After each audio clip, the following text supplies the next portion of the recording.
दोस्तों बात करते हैं working principle of tidal power plants.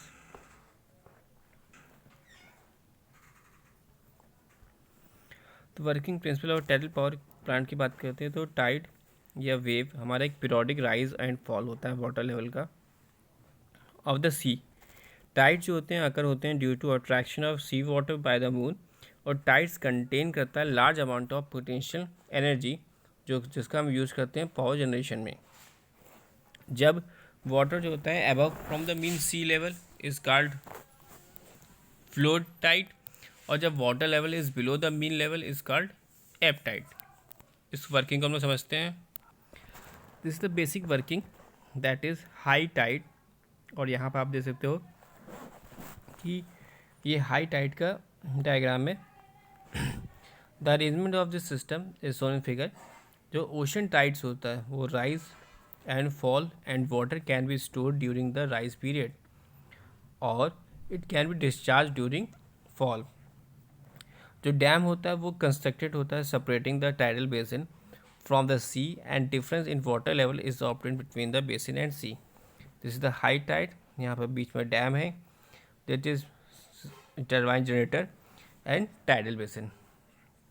तो हाई टाइड, अब during the high tide period जो वाटर फ्लो करता है from the sea into the tidal basin through the water turbine.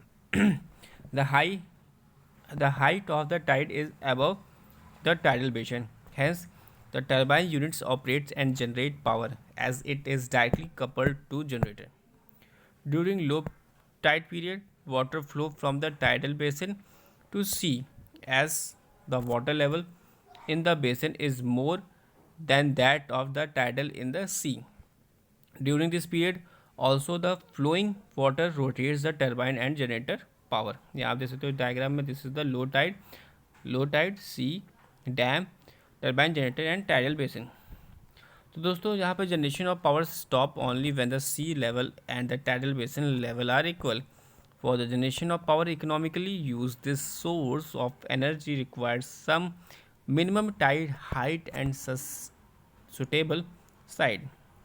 Cassilia power plants of 250 megawatt capacity in Russia and Rance power plant in France are the only example of type of power plant. तो दोस्तों फ़ायदे क्या है types power plants के? It is free from pollution as it does not use any fuel, और सबसे बड़ी बात है कि it is superior to hydro power plant, is totally independent of rain, और ये improve the possibility of fish farming in the tidal basin and can provide recreation to visitor and holiday markers.